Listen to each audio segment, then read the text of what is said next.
David Cameron, how will history remember him, do you think? He was not a bad coalition Prime Minister. It's a tricky thing. He had to sort of pretend to the Daily Mail and his own party that he hated having to share power with these pesky Lib Dems. And once the Conservatives were back in their rightful place as power in their own right, all would be well. What actually turned out was that the year that George Osborne and David Cameron were in government on their own was an absolute, it was a farce. I mean, two budgets in a row in the space of 10 months, I think they couldn't even get through Parliament. And then, of course, they had this self-inflicted plan to hold this referendum on Europe. Brexit. Sheffield voted to leave. My own hometown voted to leave. Home city. My constituency didn't. Your constituency was exactly an exception to that. But nonetheless, why did Sheffield vote to leave the European Union, do you think? I think lots of people have different reasons. I remember on the last day that I was campaigning in Crooks, which is a part of my constituency, I remember I met one bloke who said he was voting for Brexit because he wanted to buy a house and he wanted to see house prices come down. Another one who was a big supporter of mine said, I'm voting... He said, hello, Nick. He said, cheerily, I'm voting Brexit. I said, why are you doing that? He said, I think it's just quite fun to sort of, mess things up. And then I said to him, but... And then he said to me, but you guys will win. And then I said, how are you going to feel if you win? He said, that'd be terrible. So lots of different views. But I'll tell you one thing, that of the many obvious, there are many obvious reasons, people angry about stagnant wages, insufficient housing, a general sort of air of frustration and so on. What came up over and over again was it was a vote for lots, not all, for lots of Brexit voters that I met in Sheffield against London more than it was against Brussels. Yeah. Them down there in London are not listening to me. They haven't listened to me for ages, so I'm going to vote again. It was a punch in the nose for London. And I got in touch with David Cameron by email. I said, look, I think the emotional case for Remain is being lost. Look, my suggestion, I have no idea whether it would have made the blindest bit of difference, was that for the last week or so of the campaign, to sort of do proper battle with the very emotionally pungent Brexit slogan of take back control. I said, why don't you say vote Remain to keep us safe, to keep our kids safe from recession, safe from climate change, safe from cross-border. I just thought, keeping us safe is a sort of more emotionally powerful slogan. Anyway, he sort of politely replied, said, no, we're going to sort of stick to our economic risk message. But do you hold him partly responsible for the loss? I personally find, over-personalising politics, say it's on one person's... Did I disagree then and disagree still now to this day with David Cameron's decision to hold the referendum in the way that he did? Yeah, of course I do. The holding of the referendum was spectacularly misjudged, and the way in which the Remain campaign was conducted was very bloodless, and it allowed a much more emotionally impactful argument in favour of dollops of money for the NHS, VAT cuts, an economic utopia, the traffic would flow, the sun would shine. I mean, it allowed the other side to make these kind of ludicrous kind of claims that Brexit would deliver a panacea. And it almost allowed them to make those claims in a relatively unchallenged way. Making claims they couldn't keep. We're clearly heading for a hard Brexit, out of the single market. What's that going to do to this country? Well, I think it'll leave us poorer and it'll leave us more economically insecure, and that will strain the social fabric of our society even more. I sometimes think when you listen to these Brexiteers, they kind of appear to think that distance and geography doesn't matter. It's sort of so naive. There is a reason why we trade so much more with our neighbours, because they are our neighbours. You got it this week, this sort of breathless talk from Boris Johnson. Look, goody, we're at the front of the queue now. It's a good impression. It's ridiculous. Does that mean that American trade deal, whenever it materialises, is going to replace 40 years of economic integration with our nearest geographical neighbours? And of course it's not. Could it supplement it? Yes, but it's not going to replace it. We are inescapably a part of Europe. And no amount of huffing and puffing from the Daily Mail and from John Redwood and others is going to change that geological fact. If you are the Prime Minister of such a deeply divided country, you have a duty to try and find a compromise, and that means lashings, fudge, compromise, papering over the cracks. What does that mean? Yes, it means maybe some changes to how immigration works across Europe, but it means trying to safeguard our place in the single market. It doesn't mean unilaterally saying you're going to kind of quit everything, to hell with the economic and social consequences, and basically delegitimising the aspirations and dreams and needs of 48% of the voting public. Since when does a Prime Minister basically say that the needs and aspirations and interests of 16.1 million people of your fellow citizens counts for nothing. Back in 2010, I remember this so vividly, and I knew people, younger people, who were particularly enthused by the Liberal Democrats. This was their first taste of democracy. One of the things that inspired them, of course, was that pledge on tuition fees. Do you think it's true that that pledge, which obviously you went back on, undermined people's faith in our democratic system?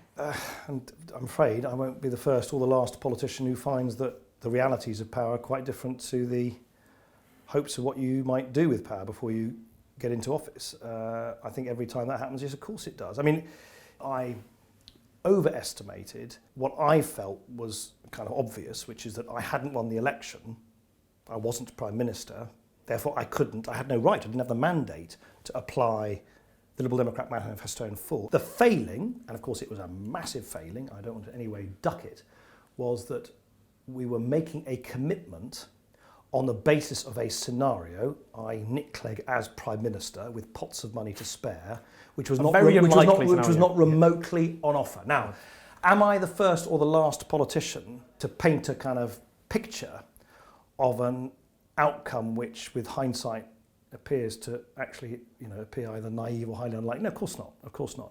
And so, in answer to your question, does that damage people's confidence in and faith in? But of course it does. Of course it does. Yeah. And the income tax threshold, because this was a flagship Lib Dem policy, which the Tories then said that they had basically come up with, they rebranded it their policy, which I know annoyed you. But it wasn't a very... Interestingly, they only did that once Linton Crosby came onto the scene. I remember being very nonplussed why they didn't see the attractions of this policy, and so I was very merrily, sort of quite rightly, taking ownership. It was when Linton Crosby came along and discovered it's a hugely popular policy that they suddenly started claiming credit for. Well, because superficially it sounds, it's great, we'll bring the poorest people out of tax and so on and so forth.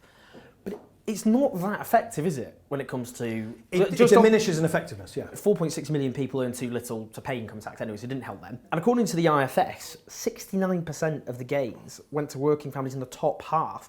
So it's not targeted at poorer people. No, I always find this a very false argument. Look, firstly, I totally accept that the higher and higher it goes, the less it helps, the poorest, because they're already taken. No, but I'm sorry, where it started when we first came into office was it 6,000 thereabouts? Lifting it from there to 10,000, which was our manifesto commitment, is a very progressive thing to do. No one can say that someone who's earning £8,000 is not poor.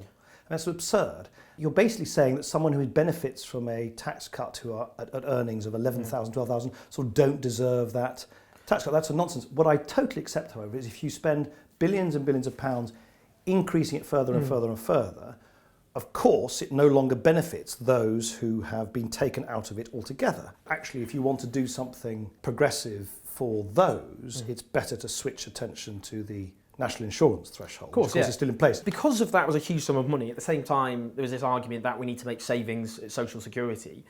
So you got an increase in VAT, which means a lot to people on those lower income scale.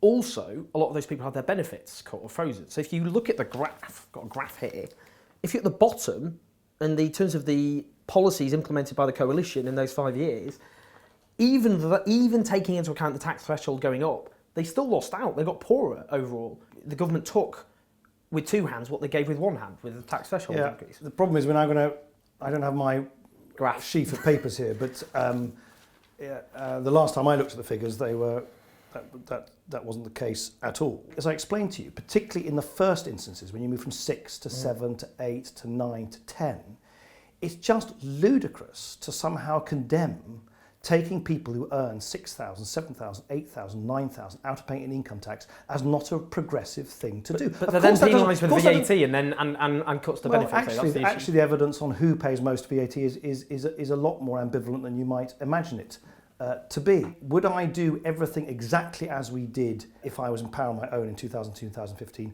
No, of course not. Clearly, if you had a Liberal Democrat government, you would have had even more of an accent on taxes as opposed to spending reductions. I think a few policies in the coalition generated such passion, maybe, is the bedroom tax. I've got an example here. I mean, Sue Jones, she had a disabled daughter. Her disabled daughter died, thus she had a spare bedroom, thus she had to pay the bedroom tax. She said it's been an epic nightmare, shameful and cruel. I mean, isn't it time to apologise to people who suffered this bedroom tax? So, I mean, let's just go back to sort of square one. In the private rented sector, you only get support for the number of bedrooms you need. If you're a neighbour in the social rented sector, you don't. And so you can have two houses literally adjacent to each other, where one gets money only for the number of bedrooms they need, the other one doesn't. And so the principle of saying, no, you should equalise treatment, to both did not seem nearly as controversial as it quite rightly has become since. The huge, huge failing was, what do you do with people for whom there is no other alternative then but to move out and move into another property in their own community? If there is nowhere for them to move, you are clearly putting people willfully between a rock and a hard place. And when that became obvious, which I totally accept should have been Obvious. I totally accept that. It should have been totally obvious to the DWP at the time. What we then ended up doing was basically providing, I forgot what the jargon was, these discretionary housing payments, which we massively increased to local authorities to basically provide the funding that was there in the first place. So the whole thing became a completely circular, self-defeating... But surely it should have been obvious for you, because of both the failure of Labour and the Conservatives in government to build the council housing that this country so desperately needs. Hundreds of thousands of families, as we all know, waiting on social housing waiting lists because of the failure of all of those governments together.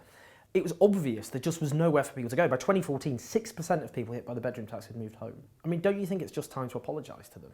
No, I think the policy not only didn't work, then spending millions and millions of taxpayers' money to basically compensate people for a policy that wasn't working was clearly a complete failure. But would you apologise?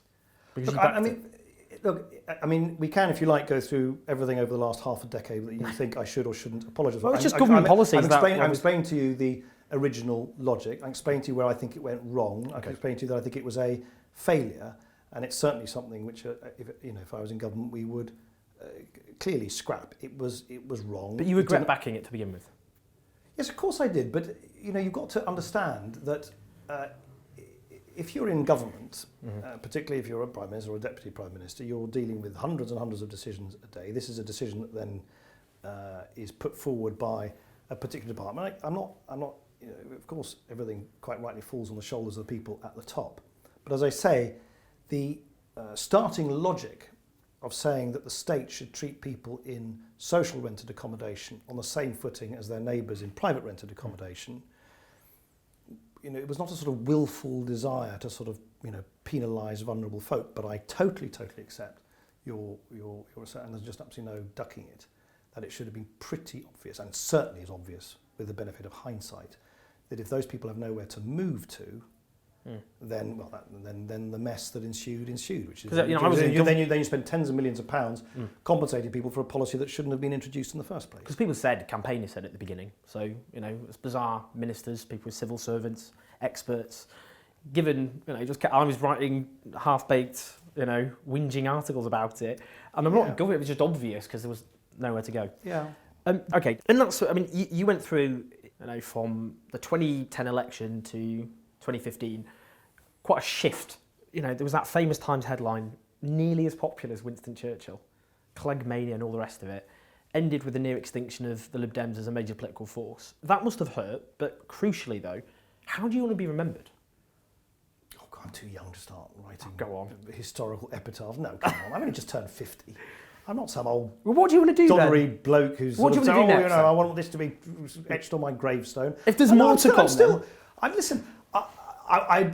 I will continue as long as I'm in politics to fight for the kind of liberalism that I believe in.